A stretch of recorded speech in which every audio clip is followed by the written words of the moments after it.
கொழும்பு பழைய மாணவர் சங்க தலைவர் சார்பாக திரு செல்வஸ்கந்தன். அடுத்ததாக முன்னவர் பார்வதி கந்தசாமி அவர்களை அழைக்கின்றேன்.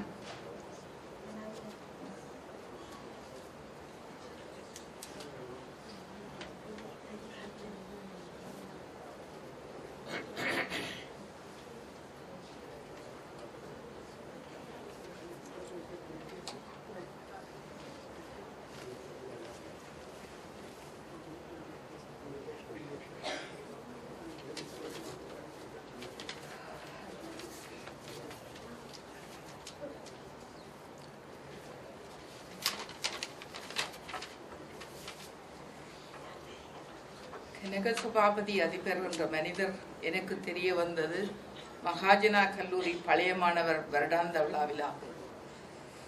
மகாகவியின் கோடை நாடகத்தில் நயனக்காரராக நடித்த துரைசிங்கம் அவருடைய மனைவியாக நடித்து வெகுவாக பாராட்டப்பட்டேன். நடிப்பு அறியாத நான் புராந்தகன் பல தடவைகள் என்னை கேட்டும் நடிக்க உருப்படாமல் இருந்தேன். புராந்தகன் கனகசபாபதியை பற்றி பிடித்தால்தான் என்னை பிடிக்கலாம் என்று அவரை கேட்டுக்கொண்டார். அதிபர் என்னை சிக்கன பிடித்துக் கொண்டார். எனக்கு அவரை பற்றிய கேள்வி ஞானம்தான். ஆனால் எனக்கு அவர் மூப்புக்கும் அவர் ஆற்றிய சேவைகளுக்குமான மரியாதையாக என்னால் என் விருப்பத்தை கட்டுப்படுத்த முடியவில்லை. பறிகொடுத்தேன். அவர் மனதுள் எவ்வளவுதான் வருத்தம் இருந்தாலும் அதை வெளிக்காட்டாதவர் என்பது அவருடன் அந்யோன்யமாக பழகியவர்களுக்குத்தான் தெரியும். அவர் நெற்றியை சுருக்குவதிலிருந்துதான் அவருக்கு மிகவும் சுகம் போதாது என்பது தெரிய வரும். அதே போலத்தான் அவர் இறக்கும் பொழுதும் அதுதான் நிகழ்ந்தது. இறப்பதற்கு முன்பு நான் அவரை திங்கட்கிழமை அவருடைய வீட்டுக்கு சென்று அவருக்கு நான் கிழமையில 2 தரமாவது அவரை போய் சந்தித்து வருவேன். அவருக்கு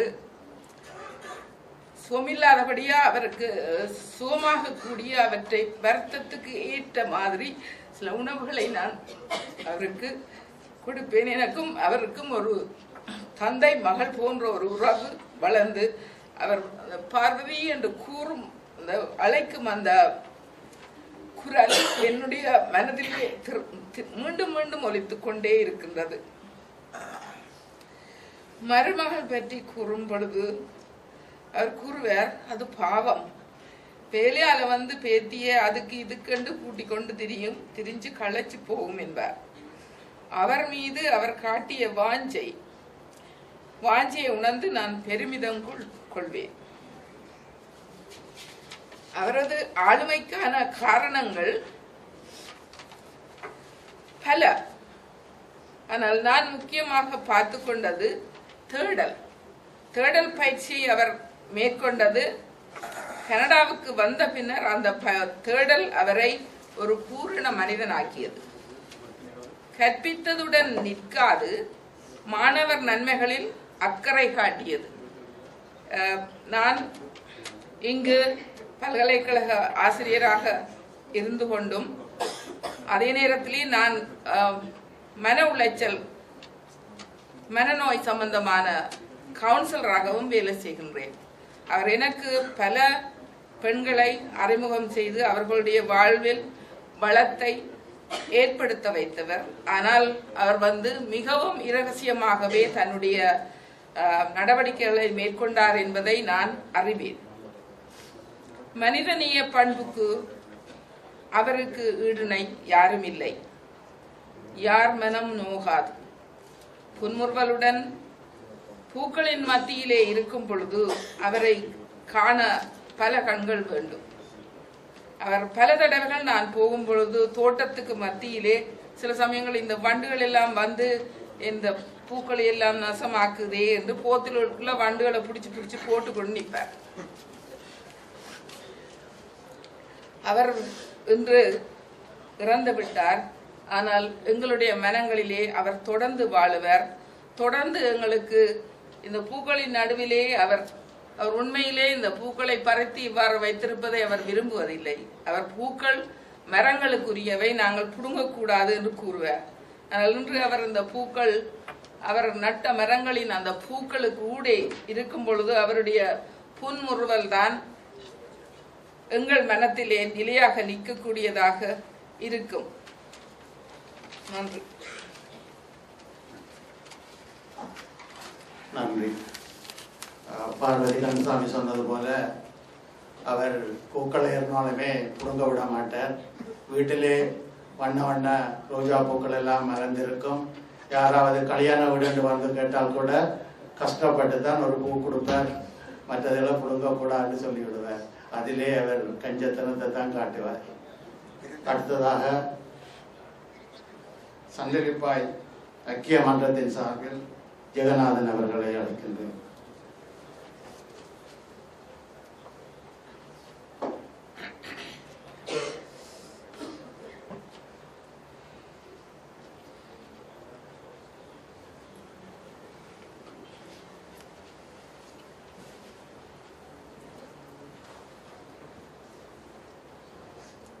Ladies and gentlemen, today is a very sad day to all of us. We are all present here today to pay obeisance to one of the greatest personalities of Sandilipai, who has mingled in our midst for the past so many years in all our social gatherings, be it literary event or a cultural event. Mr. Kanagasabapathy is a pioneer in the educational field. After his education in Sri Lanka, he proceeded to India and completed his higher studies in biological sciences and obtained a first class distinction with gold medal from the Madras University. On his return, he joined Mahajana College and was appointed senior science teacher in the biological division, and he was in charge of preparing students for the university entrance as well as the medical entrance faculties in Sri Lanka. His untimely efforts and dedication to work has produced a number of students through mahajana with flying colors, and now they are spread in very many parts of the world at the present. He has been closely associated with our society, Sandilipai Tamil Society of Canada, and has contributed immensely for its activities and written voluminously for the magazine of the society. He has been a pioneer in Canada to introduce Tamil in the curricula for the Tamil students of Canada, so that they may not forget their mother tongue. I am really sorry that he is not in our midst today, but his works and his literary capacity has been well expressed by everyone who had come in contact with him. I wish that God Almighty will look after him and see that he attains the noble feet of the Almighty for eternal bliss. Good night, sweet Prince. Thank you.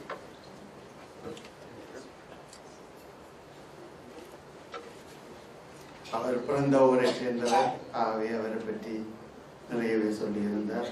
நன்றி. அடுத்ததாக திவ்யராஜன் அவர்களை அழைக்கின்றேன்.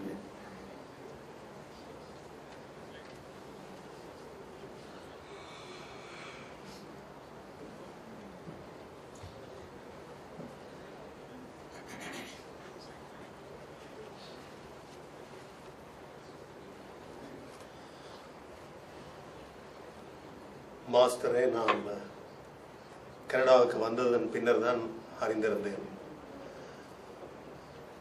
நான் நினைக்கிறேன்,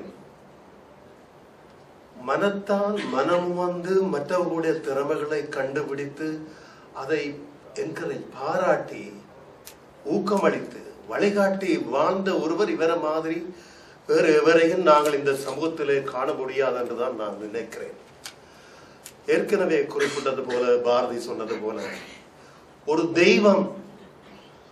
ஒரு தெய்வம் சேவகனாய் இருந்து இந்த சமூகத்துக்கு தொண்டாற்றி சென்றிருக்கிறது. அவருடைய இல்லத்துக்கு போகின்ற பொழுது அவர் நடமாடி திரிந்த காலங்களிலே அந்த கதவுக்கு பக்கத்திலே வெளியிலே வந்து நின்று ஊரிலே அந்த காலத்திலே செய்தது போல கை அசைத்து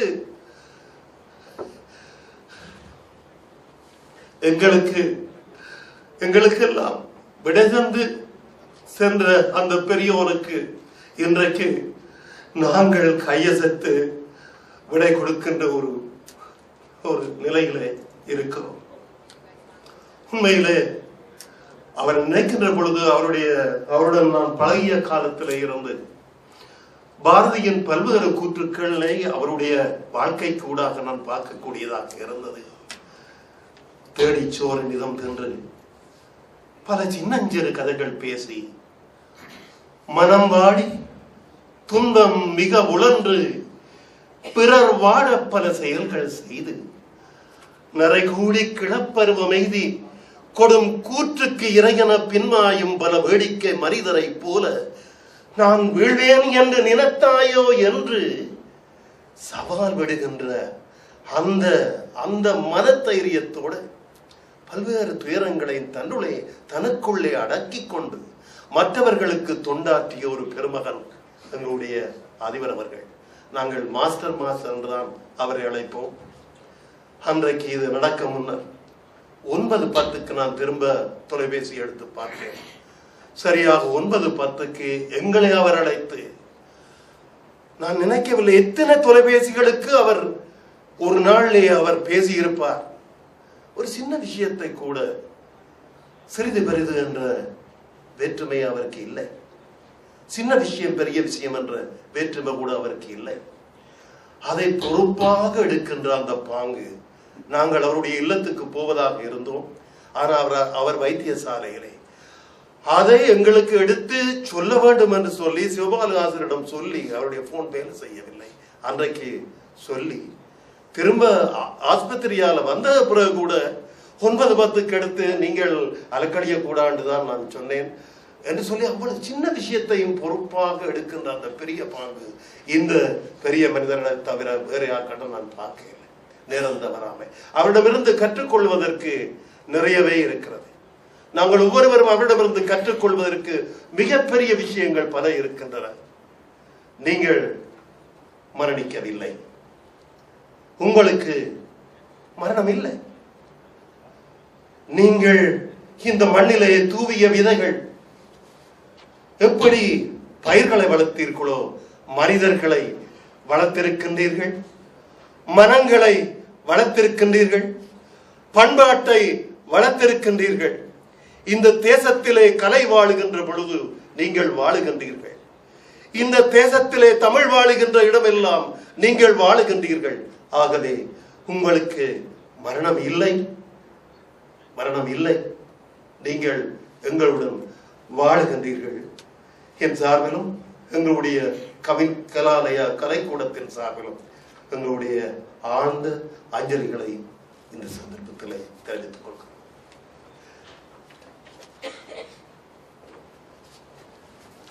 நன்றி. அடுத்ததாக ஹரி ஆனந்த சங்கரி அவர்களை அழைக்கின்றேன்.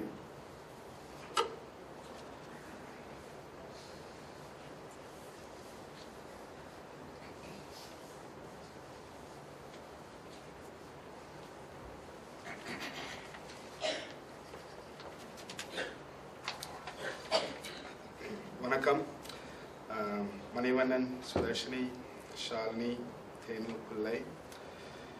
Much has been said about your dad since his demise last week. I think from what we can see today, the depth of people's experiences, you can only compare it to what he did with his garden every summer. He planted the seeds, he talked to them, he engaged them, and he had such a special relationship with every one of his flowers, every one of his garden areas. And today what we see is those flowers talking and saying and sharing their personal experiences with all of us. He was a great educator, having served in 3 continents, headed 2 schools, and was the first multicultural advisor for the Toronto District School Board. He taught a generation of leaders who are now spread across the globe and made education accessible for many in Canada as well as elsewhere. He was a community leader and visionary who helped establish many local institutions. He was a writer and an advisor to many, including myself. But to me, Kanek's uncle will always be one singular individual, that is, the father of my late friend, Manimara. I want to speak today about 5 important traits that Kanek's uncle espoused. First, and I don't think it's a secret today, and I think he'll be okay with me sharing. Back in October of 2013, I went to his house. I went with 3 forms, Liberal Party membership forms, as I was seeking the nomination. And I had a very long conversation with him. And he finally, I think he wanted to get rid of me. He said, render membership form, what to do? I'll have it filled out. Daughters fill out. Then I was still puzzled, so I was still talking to him, trying to indirectly convince him, because I knew I wasn't going to get him to sign anything. And then he finally turned to me and said, see, I'm not a liberal. And that may not be a shock to, that wasn't a shock to me. I'm sure it's not a shock to many of you, but the reason I'm saying this is he's such a man of principle. That's his first trait that I think we can all look at. Secondly, is his strength. I recall the last days of Manimaran's life and the enormous courage by which Uncle and the entire family conducted themselves. He was an enormous figure in pain. Yet, he made sure that those around him were consoled and supported. He was a towering figure as his family coped with such an incredible loss. Loss not for his own family, but his friends and his community. Third is respect. It is often said that you have to give respect to gain respect. With Kanek's uncle, it doesn't matter if you're poor, if you're rich, if you're educated, if you're not educated, if you smelled, if you didn't smell. It didn't matter. He didn't discriminate. He respected everyone the same. And I can tell you the times when I had to sit through meetings with principals in local schools where young people would often be in trouble, and he would come in, very distinguished man, he would come in, he would sit down, and the 16-year-old would have no clue who this man is, would be disrespectful to him, would be disrespectful to his parents. But Kanek's uncle always extended the courtesy and the respect that he gave everyone, bar none. Humility is something that we often take for granted. And I can tell you many former Tamil principals, many educators that I've met over the years who are often very good human beings. But humility is not their strength. Kanek's uncle was humble to the core. He espoused humility and candor in every interaction. Anyone who's interacted with him knows that he speaks to you at your level. He was a visionary. He was not conventional. He always accepted out-of-box thinking. I recall that right after Maran's death, we met and proposed a scholarship and bursary in Mani Maran's name.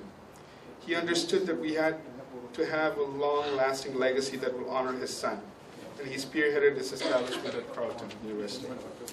Today, we're here to say our goodbyes to a principled man whose strength has consoled us, whose respect for others has made us better human beings, his humility has tamed us, and his vision has inspired and motivated us. Let us honor his legacy as an educator and educate others in his name. May his soul rest in peace. Thank you.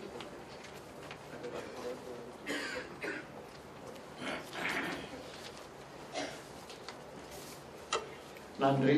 அடுத்ததாக உதயன் பிரதம ஆசிரியர் ரோஹிந்திலிங்கம் அவர்கள் அழைக்கிறேன்.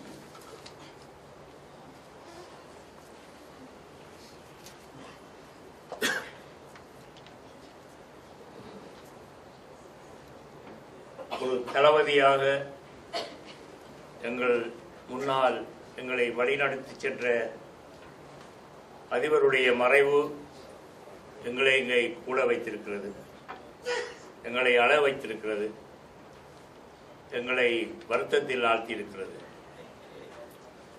மரணம் என்கின்ற ஒரு கொடிய கருவி அவரை எங்களிடமிருந்து பிரித்திருக்கிறது. மரணம் என்பது சில வேளைகளிலே அமைதியாக இருக்கும், சில வேளைகளிலே எழுந்து நின்று தாண்டவமாடும் மரணம். அண்மை காலமாக நாங்கள் பல உறவுகளை எங்கள் மத்தியிலே இழந்திருக்கின்றோம். இந்த மண்ணிலே மரணம் என்பது என்று ஒரு நாள் எங்களிடத்தே வந்து எங்களை அழைத்து செல்ல போன்ற ஒரு கருவி என்பதை நாங்கள் நன்கு அறிந்தாலும் சில இழப்புகள் சம்பவிக்கின்ற பொழுது நாங்கள் வருந்துவதுண்டு, அழுவதுண்டு, கதறுவதுண்டு. அவ்வாறான ஒரு இழப்பு அதுதான் அதிபருடைய இழப்பு. தமிழகத்திலே ஒரு கவிஞருடைய ஒரு கவிதை இருக்கிறது. அவர் ஒரு பஞ்சாயத்து தலைவராக இருந்தார், சட்டசபை உறுப்பினராக திகழ்ந்தார், அமைச்சராக வந்து அரசாங்கத்தை அலங்கரித்தார். ஆனால் நல்ல ஒரு மனிதராக வாழாமலே அவர் இறந்து போனார். ஆனால் அதிபர் அவர்கள் நல்லதொரு மாணவராக இருந்தார், நல்லதொரு ஆசிரியராக இருந்தார், நல்லதொரு அதிபராக திகழ்ந்தார்.